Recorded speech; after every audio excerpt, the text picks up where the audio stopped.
Good morning student. So आज आपण एक कन्सेप्ट शिकणार आहोत ज्याला रेव्हेन्यू आणि कॅपिटल एक्सपेंडिचर म्हणतात. म्हणजे त्यामध्ये कसं असते, सपोज पकडा ही एक बिल्डिंग आहे जिची व्हॅल्यू 8 लाख रुपीज आहे, बरोबर. आणि त्यामध्ये 2 लाख रुपयाचे अदर एक्सपेन्सेस केलं. काय केलेत? मे बी ते लाईटच्या रिलेटेड असतील,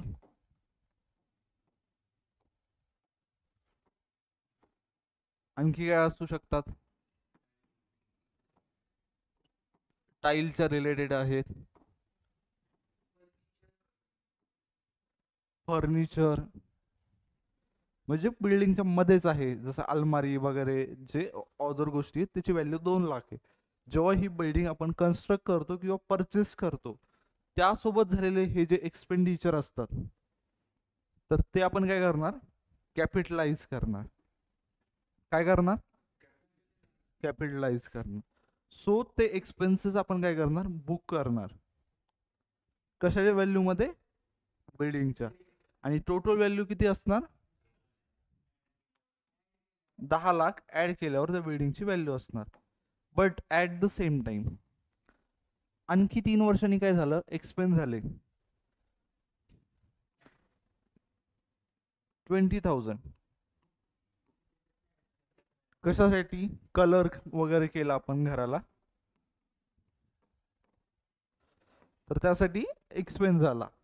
तो 2 वर्षानंतर झालाय. सो तो बिल्डिंग मध्ये ऍड करतो का आपण?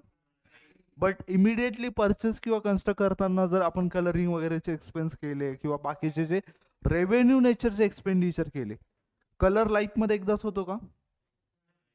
खूप वेळा करू शकतो. पण बिल्डिंग बांधणं लाईफ टाइम मध्ये एकदाच होत असते सिच्युएशन. बिल्डिंगच्या म्हणतो मी. आता बांधून पाडायची म्हणल्यानंतर तुम्ही दररोज बांधू शकता, त्यात काही वाद नाहीये. बट नॉर्मली आपण ह्या गोष्टी काय होत असतात? एकदाच होत असतात, बरोबर. सेम याच टाइप मध्ये एखादा असेट विकत घेतला आपण.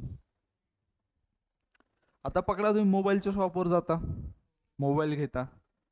आता मोबाईल घेतला 20,000चा, त्यासोबत एक इन्शुरन्स परचेस करता. जर तुम्हाला वाटलं मोबाईल त्या लायकीचा इन्शुरन्स करावा, 20,000चा नाही करणार, बट 60-70 हजार रुपयाचा घेतल्यावर नक्कीच करसाल. मोबाईल, लॅपटॉप, बरोबर. तर त्याचं तुम्ही काय केलं? इन्शुरन्स केलं.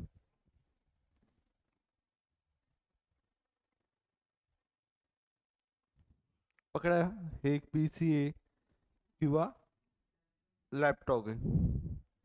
सो याची व्हॅल्यू होती 60,000 रुपये.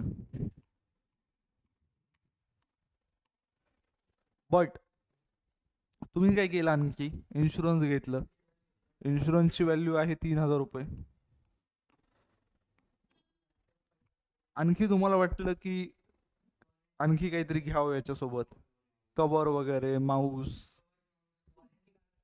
हा, या बाकीच्या गोष्टी तुम्ही विकत घेतल्या. सो याची व्हॅल्यू समजा 2,000 रुपये. तर तुम्ही समोरच्याला सांगताना लॅपटॉप कितीचा आहे सांगता? म्हणजे तुम्हाला ही कन्सेप्ट माहित असायच्या अगोदर तुम्ही काय केले? त्याला कॅपिटलाइज ऑलरेडी करून सांगितले, बरोबर आहे की नाही? सेम मोबाईलच्या बाबतीत जर तुम्ही जर गेल्या, एक मोबाईल जर 10,000चा असेल समजा, 80 लाखाचा घ्यायला फक्त एकच माणूस आहे सध्या, मनीषच घेऊ शकतो. सो 10,000चा एक मोबाईल घेतला आपण. स्क्रीन गार्ड टाकलं 200 रुपयाचं, 300 रुपयाचं कवर टाकलं, हेडफोन्स पण घेतले. ठीक आहे, 1500ची घेऊया. आता टोटल व्हॅल्यू किती झाली?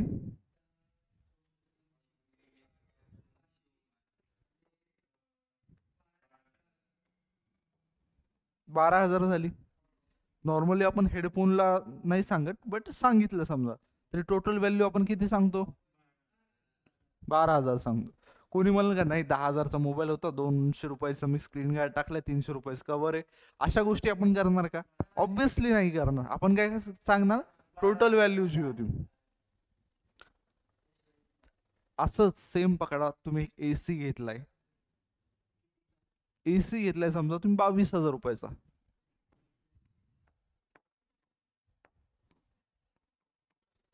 सो एसी तुम्हाला माहिती आहे, एसी असा घेतला आणि तसा चालू केला असं होतंय का?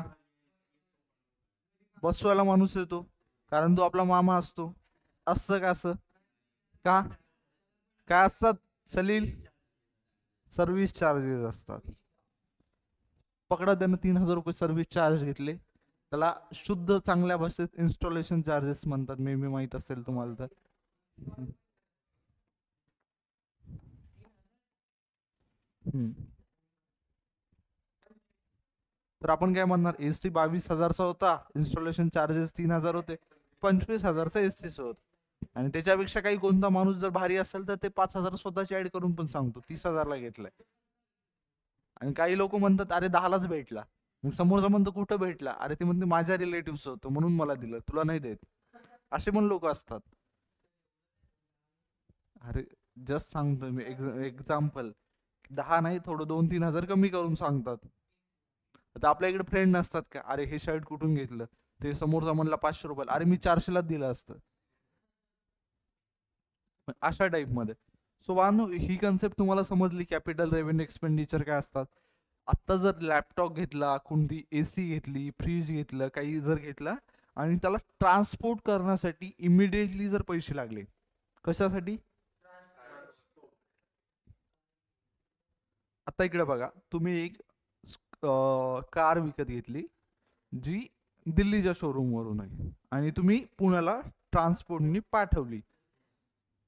ती कार समजा 4,95,000 रुपयाची होती आणि ट्रान्सपोर्टला तुम्हाला 5,000 कॉस्ट आली, तर तुम्ही काय म्हणणार कितीची होती? कारण ते ट्रान्सपोर्टचे जे एक्सपेन्सेस आहेत ते तुम्ही कशात कव्हर करणार? कारच्या व्हॅल्यू मध्ये. आणि टोटल तुम्ही काय करणार? कॅपिटलाइज करणार. सो ही कन्सेप्ट तुम्हाला व्यवस्थित समजली असेल. तसंच तुम्ही एखादी घर घेताना जर तुम्हाला ब्रोकरेज लागलं, तर तुम्ही काय करता? त्या व्हॅल्यू मध्ये ऍड करून सांगता. सेम गोष्ट आहे की तुम्ही दुसरे कोणती पण गोष्ट घेतली, कारवर ब्रोकरेज दिलं, काही पण असू द्या, तुम्ही काय करणार? त्यात ऍड करणार. सेम गोष्ट दिलेली आपल्याला एक परचेस शेअर. स्टुडंट्स, हे इलस्ट्रेशन 8 आहे आपल्या बुकचं, आणि पेज नंबर 78 वर. तर यामधले मेजॉरिटी पॉइंट्स तुमचे ऑलरेडी कव्हर झालेले आहेत. मला पर्सनली काही क्वेश्चन म्हणजे पॉइंट्स वाटतात की ते तुम्हाला डिफिकल्ट जाऊ शकतात, सो ते आपण इथे डिस्कस करतोय. बाकीचे इलस्ट्रेशन तुम्ही घरी करू शकता. सगळ्यात मेन पॉइंट, फर्स्ट पॉइंट लक्षात घ्यायचं आहे. 4 एप्रिलचं ट्रान्झॅक्शन आहे. Purchase share of Mahindra company ₹60,000 and ₹1,000 paid as a brokerage. म्हणजे काय केले? 1,000 ब्रोकरेज दिले, 60,000 रुपयाला शेअर्स विकत घेतलेत. आत्ता एवढं जे लॉजिक सांगितलं होतं ते कशासाठी सांगितलं? हा, सो सांगा काय? हा.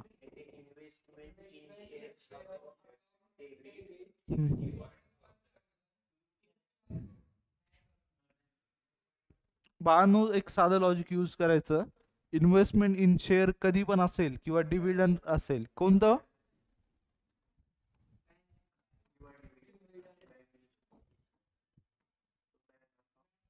बँक अकाउंटच आहे ना. सो तुम्हाला ही एंट्री समजली कशी आली? Investment in share, Mahindra company account debit ₹61,000 to bank account 61,000. Being purchase of share, नाही नाही, इन्क्लुडिंग ब्रोकरेज अमाऊंट. समजलं?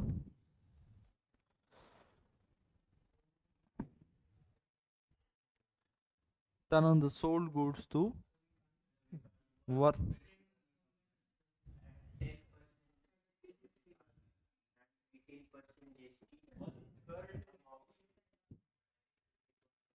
तर इकडे लक्ष द्या, हे जे ट्रान्झॅक्शन आहे यात काय झालं? सगळ्यात पहिले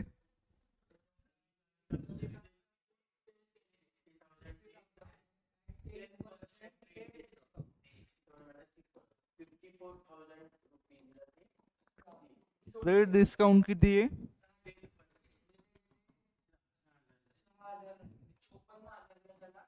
जीएसटीचा रेट 18% आणि 1/3 पेड बाय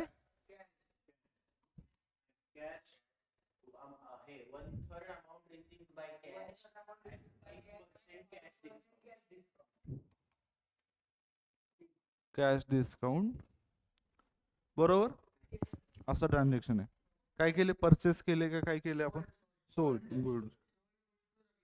रवी खान.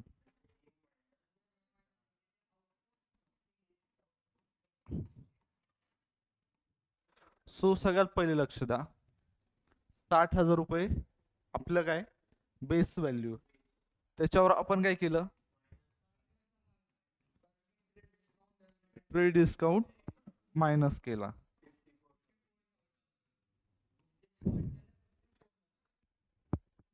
त्यानंतर पाहतो, त्यानंतर काय, हम्म हम्म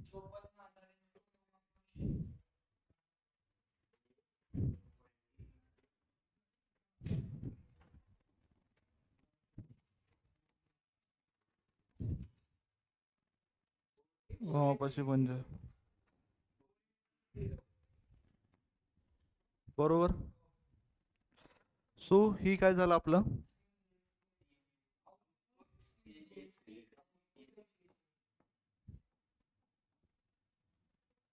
4,800.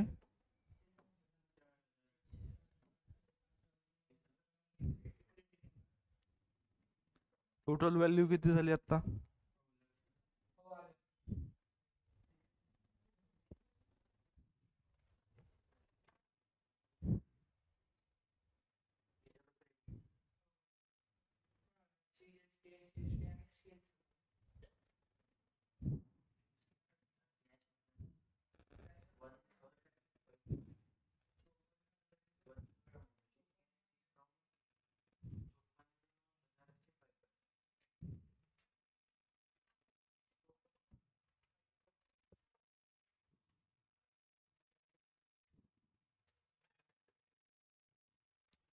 सो इकडे लक्ष द्या, जो आपल्याला कॅश डिस्काउंट भेटतो तो कशावर भेटत असतो,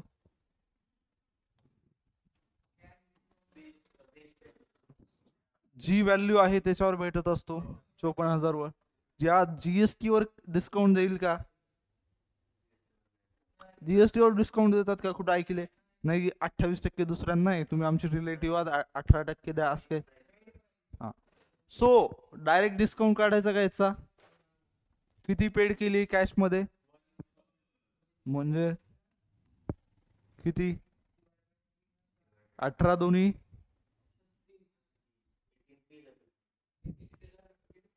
म्हणजे किती येणार, 18,000.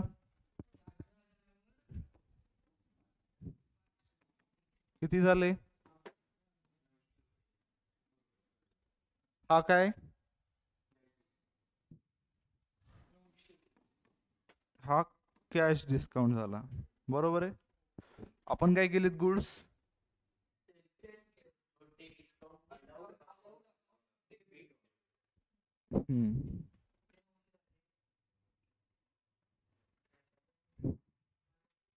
सेल केलेत 54,000 ला, टीजीएसटी एसजीएसटी डिस्काउंट.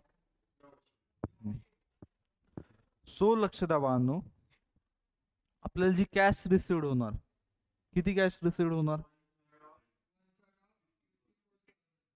बरोबर. तर किती होणार, 1/3 ऑफ 54,000, त्यातून मायनस 900 करा, किती,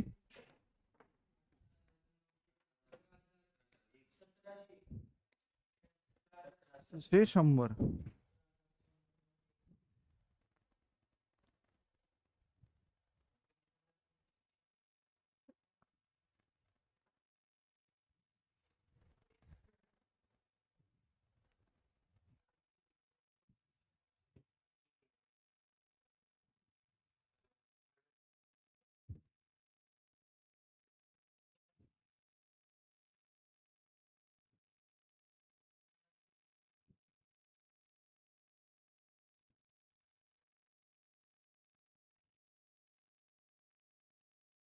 हा हा,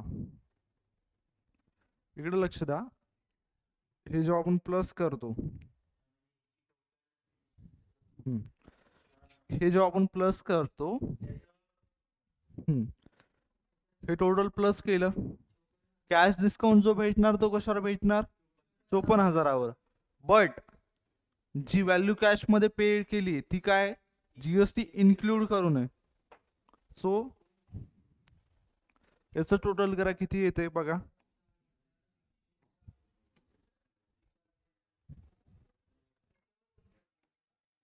हम्म.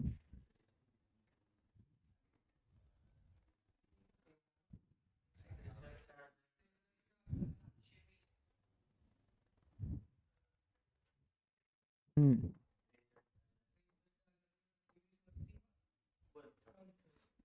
याचा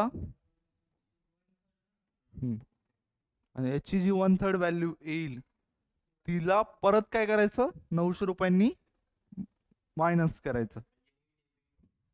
हम्म.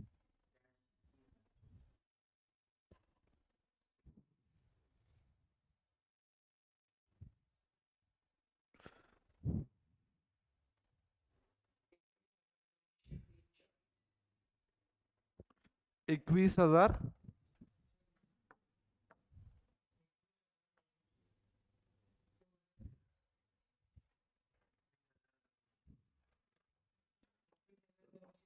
21,240 मायनस 900 किती येतात?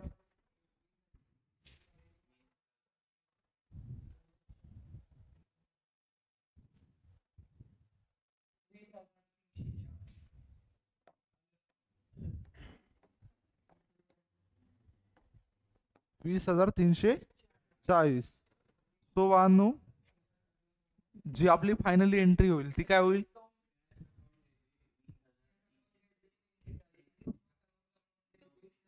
आणि रिमेनिंग अमाऊंट ही काय?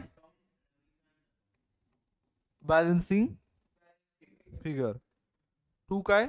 Sales account to output CGST account to SGST account. समजलं?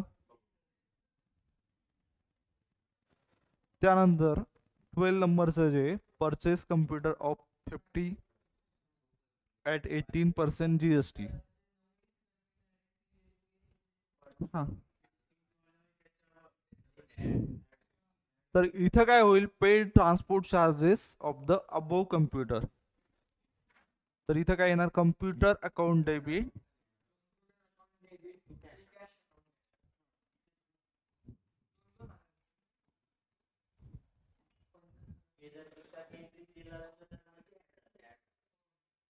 हे समजलं?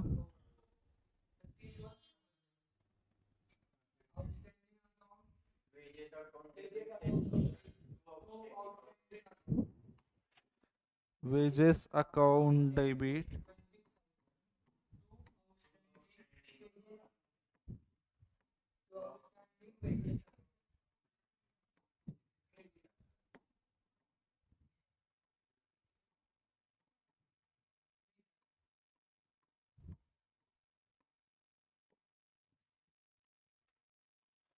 जर इथं रेंट असेल तर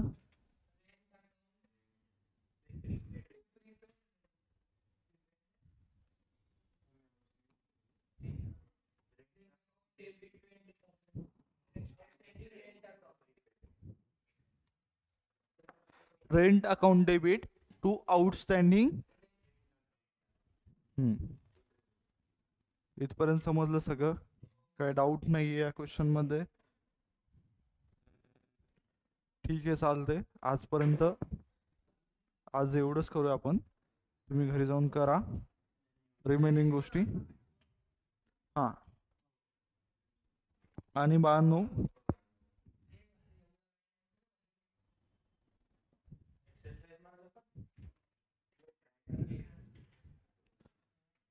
हा क्वेश्चन घरी जाऊन ट्राय करा. Compute the following table.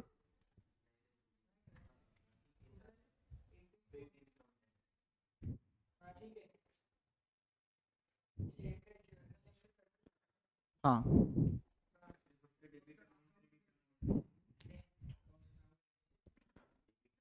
So चालतंय, व्यवस्थित करा. ठीक आहे, चालतंय, बाय.